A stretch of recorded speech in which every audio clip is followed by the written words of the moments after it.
Esto es Teología al Día, el momento teológico de este día, y una vez por semana hablamos sobre aspectos teológicos y estamos hablando un poco de la escatología de los tiempos del fin.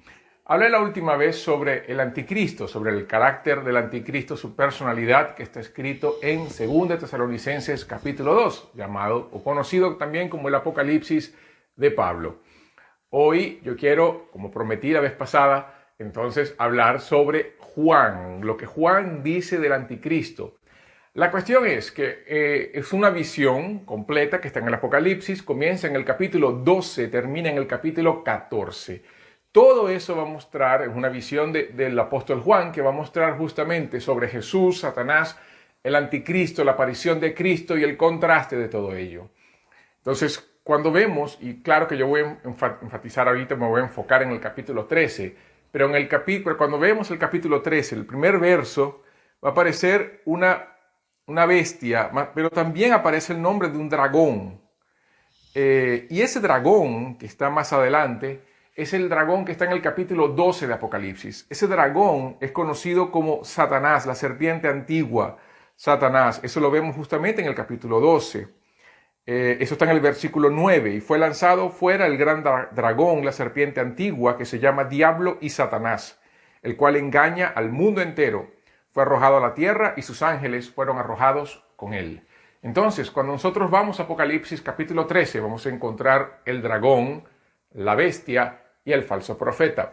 ¿Por qué es importante hablar de eso cuando hablamos del anticristo? Porque una de las cosas que nosotros vemos en la Biblia, principalmente con la acción de Satanás, es que en Génesis capítulo 3 vemos el primer caso de fake news, cuando Satanás cuestiona la palabra de Dios a la mujer, a Eva, cuando le dice, ¿será que Dios dijo, no toquéis de todo árbol, no coman de todo árbol? Y cuando Eva le responde que, bueno, que sí pueden, pero no del árbol del conocimiento del bien y del mal, porque si lo hicieran, si comieran o lo tocaran, ciertamente morirán. Y la serpiente dice, no, ustedes no van a morir, Dios sabe que eso no es verdad. La manera como la serpiente manipula la verdad es lo que nosotros hoy conocemos como los fake news, ¿no? Inclusive en otros lados se puede conocer como la posverdad. Esa manipulación de la verdad es una característica de Satanás, y el propio Jesús en el Evangelio de Juan lo reconoce como el padre de la mentira. Entonces, una de las características de Satanás es mentir, y otra que nosotros vemos justamente por mentir es tergiversar la verdad. Él agarra la verdad y le da ¿cómo puedo decir? Una investidura, una mentira, le da una investidura de verdad. Es confundir. Una de las características de Satanás es confundir. Por eso es que en los últimos días, como vimos anteriormente, Jesús dijo que se levantarían falsos profetas, falsos maestros, los apóstatas. Yo enfatizo mucho la parte de los apóstatas con relación a la venida del Señor, porque yo creo que eso es algo que deben preocuparnos. Nosotros no tenemos como impedir que el anticristo aparezca, o sea, él va a venir por la dirección de Dios, Dios va a permitir que él aparezca, eso es una cosa que es verdad. Pero nosotros podemos denunciar las apostasías, las herejías, todos esos movimientos que se levantan. Y cuando vemos entonces en Apocalipsis capítulo 13 que viene el dragón, la bestia y el falso profeta, es justamente la versión satánica de la Trinidad. Nosotros tenemos, como cristianos, creemos en el Padre, en el Hijo, en el Espíritu Santo, tres personas diferentes que comparten la misma esencia con funciones diferentes. Partimos del principio de que Dios es tres personas, cada una de las personas es plena y absolutamente Dios. Sin embargo, Dios es uno. Entendemos que siendo la Trinidad iguales en esencia, en poder, en autoridad, en naturaleza, son diferentes en funciones. Ese es el concepto de Trinidad que nosotros creemos por la Biblia. Sin embargo, lo que nosotros vemos en Apocalipsis capítulo 13 es la manifestación de una Trinidad satánica. El dragón, Satanás, haciendo el papel del Padre. ¿Por qué? Vean el capítulo 13. El capítulo 13, sí. Me paré sobre la arena del mar y vi subir del mar una bestia que tenía 7 cabezas y 10 cuernos, y en sus cuernos 10 diademas, y sobre sus cabezas un nombre blasfemo. Si bien Jesús dice que el Hijo del Hombre descendió del cielo como el maná vivo, aquí vemos que la bestia, por otro lado, surge de la tierra. surge del mar, de la muchedumbre de personas. Jesús es el verbo de Dios, es el Emanuel, es el Dios encarnado. La bestia no puede ser eso, es un hombre meramente mortal. Entonces él surge de la muchedumbre, de la multitud del mar. Pero el verso 2 dice, y la bestia que vi era semejante a un leopardo y sus pies como de oso y su boca como boca de león. Recuerdo un poco las imágenes de la bestia de Daniel, capítulo 8. Y el dragón, Satanás, recuerden el capítulo 12, todo es una parte de una misma narrativa. El dragón le dio su poder y su trono y grande autoridad. ¿Recuerdan Jesús cuando en el capítulo 28 de Mateo dijo, toda autoridad me fue dada en el cielo y en la tierra? Y en Filipenses capítulo 2 muestra cómo el Padre le dio a Jesús un nombre que es sobre todo nombre, para que en el nombre de Jesús se doble todo aquel que está en los cielos, en la tierra y debajo de la tierra, y toda lengua confiese que Jesucristo es el Señor. Pues bien, nosotros vemos aquí en Apocalipsis capítulo 13 que Satanás va a dar esa investidura a la bestia. Podemos decir que Satanás envía al anticristo, lo unge para que haga ese papel. La otra característica que el anticristo es una versión barata y distorsionada de Jesús, está en el verso 3. Vi una de sus cabezas como herida de muerte, pero su herida mortal fue sanada. Y se maravilló toda la tierra en pos de la bestia, y adoraron al dragón que había dado autoridad a la bestia, y adoraron a la bestia diciendo, ¿quién como la bestia? ¿Y quién podrá luchar contra ella? Y si nosotros vamos para Apocalipsis, el capítulo 1, disculpen, a veces el portugués se confunde con el español. Si vamos para Apocalipsis, en el capítulo 1, en el versículo 17, Jesús dice, no temas, yo soy el primero y el último, y el que vivo, y estuve muerto, mas he aquí que vivo por los siglos de los siglos, amén, y tengo las llaves de la muerte y el Hades. Y cuando es el momento de abrir los sellos, ya después, ya más avanzado en el capítulo 5 de Apocalipsis, cuando Juan llora porque nadie puede abrir los sellos de Dios, entonces le dicen a Juan que él miró, le dijo uno de los ancianos en el verso 5 del capítulo 5, no llores, he aquí que el león de la tribu de Judá, la raíz de David, ha vencido para abrir el libro y desatar sus 7 sellos. Y miré, y vi que en medio del trono y de los 4 seres vivientes y en medio de los ancianos estaba en pie un cordero como inmolado, que tenía 7 cuernos y 7 ojos, los cuales son los 7 espíritus de Dios enviados por toda la tierra. Y la adoración que los ancianos hacen al Cordero, dice así, digno eres, versículo 9, de tomar el libro y de abrir sus sellos, porque tú fuiste inmolado y con tu sangre nos has redimido para Dios de todo linaje, lengua, pueblo y nación, y nos has hecho para nuestro Dios reyes y sacerdotes, y reinaremos sobre la tierra. La Biblia muestra, claro, sabemos eso por la historia de los evangelios y el testimonio de los apóstoles, pero en Apocalipsis va a mostrar que Jesús es un cordero inmolado que vive. La bestia, por otro lado, como leí en el versículo 3 y 4 del capítulo 13 de Apocalipsis, fue herida de muerte y fue curada. Podemos decir la burla con relación a la muerte de Jesús, porque Jesús murió y resucitó, pero la bestia va a estar herida de muerte y va a ser curada. Y si para las personas la resurrección de Cristo es motivo de escándalo y de burla, cuando ven al anticristo siendo curado de esa herida mortal, ellos van a adorar a la bestia, van a adorar al dragón por causa de la autoridad que recibe del dragón. Pero no solo eso, ella va a tener autoridad para hablar grandes cosas y blasfemias y una autoridad para actuar por 42 meses. Claro que si se entiende literalmente los 42 meses da 3 años y medio, pero 42 meses también es 7 por 6. 7 por 6, 42. 7 el número de Dios, 6 el número de hombre. Y ahí vienen las discusiones teológicas si ese 42 es un número literal o es un número figurativo, si es algo alegórico. Yo no voy a discutir eso. Hoy no es el día para discutir eso. Y él va a continuar en el verso 6, que abrirá su boca en blasfemias contra Dios para blasfemar de su nombre, de su tabernáculo y de los que moran en el cielo. La característica también es que no solo el anticristo va a hacer eso, sino que el anticristo será un agente perseguidor de la iglesia. Versículo 7 dice, se le permitió hacer guerra contra los santos y vencerlos. También se le dio autoridad sobre toda tribu, pueblo, lengua y nación, y la adoraron todos los moradores de la tierra, cuyos nombres no estaban escritos en el libro de la vida del Cordero que fue inmolado desde el principio del mundo.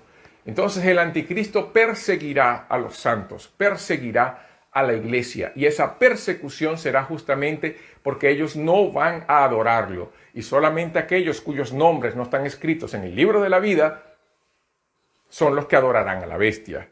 Pero no solo eso, porque viene entonces en el verso 11, dice, después vi otra bestia que subía de la tierra y tenía 2 cuernos semejantes a los de un cordero, pero hablaba como dragón. Y ejerce toda la autoridad de la primera bestia en presencia de ella y hace que la tierra y los moradores de ella adoren a la primera bestia cuya herida mortal fue sanada.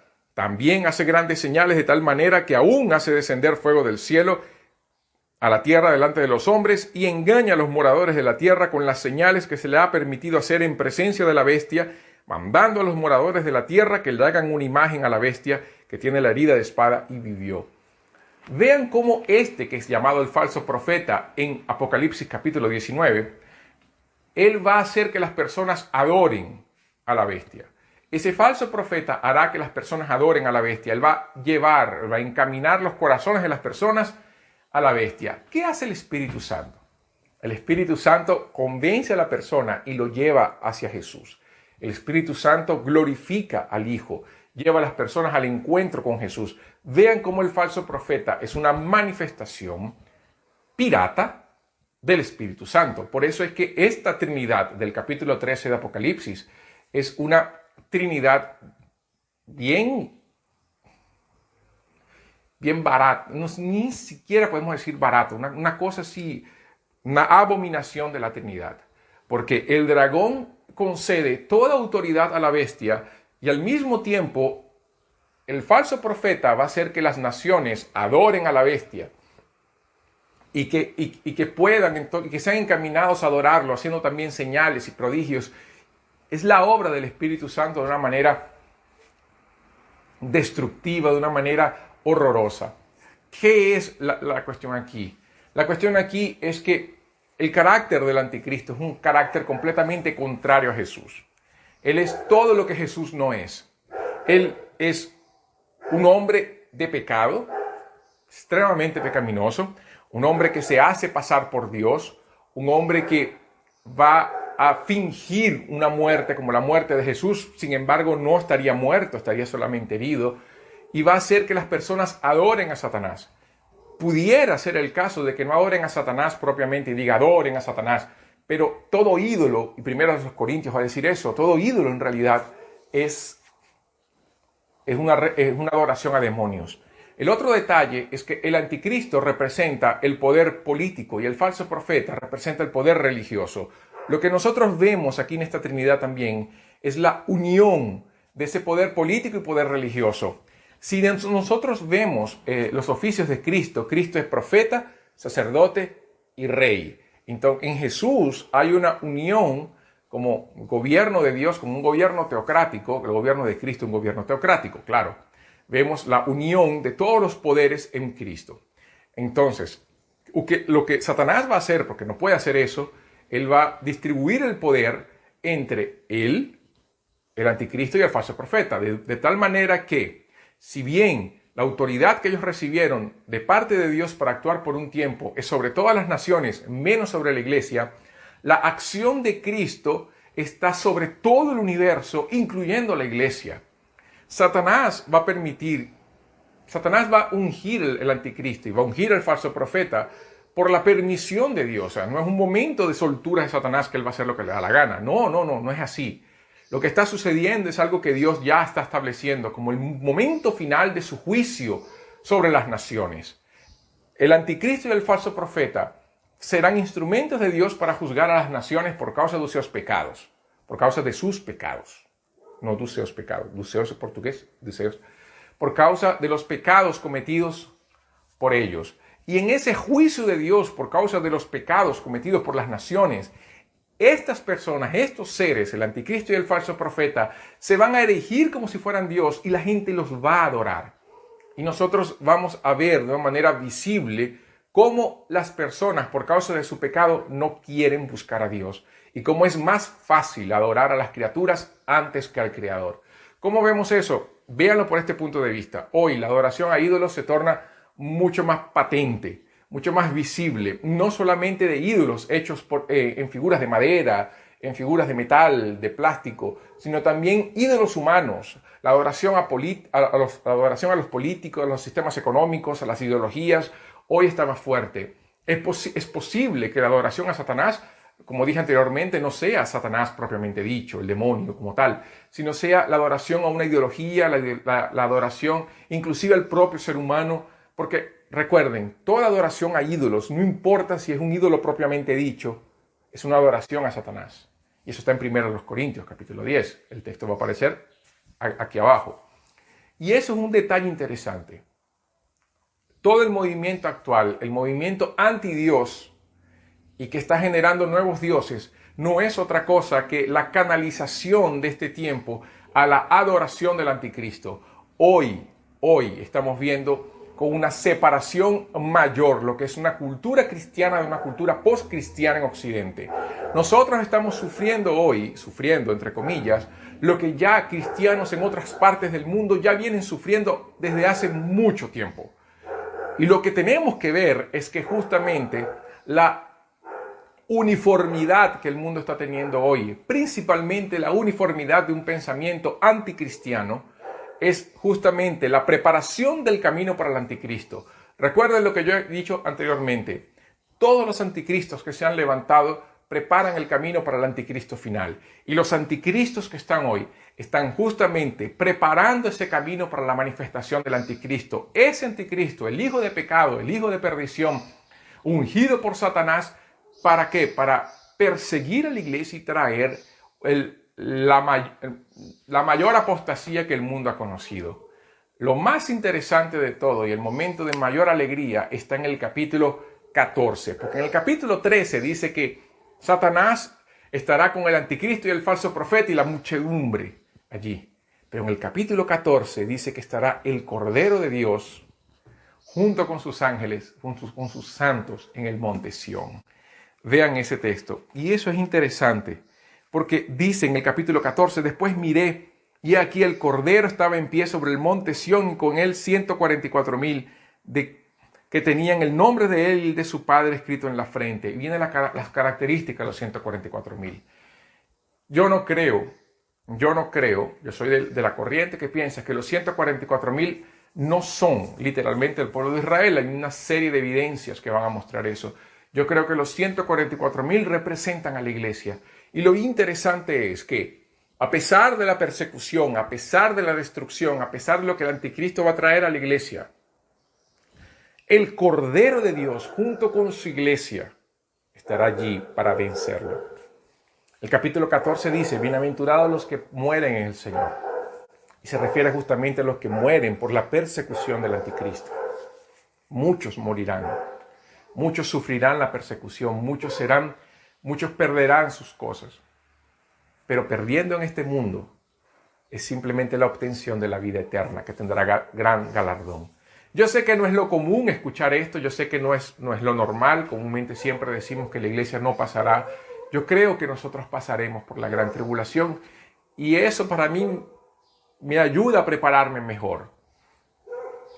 Textos como Apocalipsis 13, 14 me ayudan a entender que sí, que ciertamente pasaremos. Hasta el capítulo 12 lo va a mostrar. Lo que quiero decir es, el anticristo será manifiesto y nosotros lo conoceremos. Y cuando lo veamos podemos levantar nuestras cabezas y entender que nuestra redención está más cerca. No le tengan miedo al anticristo. Lo más importante es lo que Jesús dijo, y con esto concluyo. No le tengan miedo a aquellos que pueden matar el cuerpo, sino tengan miedo a aquel que puede colocar sus almas en el infierno. Temer a Dios es el principio de la sabiduría, como bien dijo David y Salomón. Busquemos a Dios en arrepentimiento y fe. Vivamos para Él. Lo que suceda en el futuro pertenece a un Dios que ya estableció todo eso desde antes de la fundación del mundo, que nos conoce y nos llama por nuestro nombre. nuestra seguridad esté en Dios y no en las cosas de este mundo. Próxima semana seguimos con más de Teología al Día y seguimos hablando también de escatología. Que Dios te bendiga y si ya estuviste hasta aquí, entonces inscríbete, coloca las actualizaciones y acompáñanos también en las plataformas de Spotify y Deezer como Teología al Día y también por Facebook. Que Dios te bendiga. Hasta una próxima oportunidad.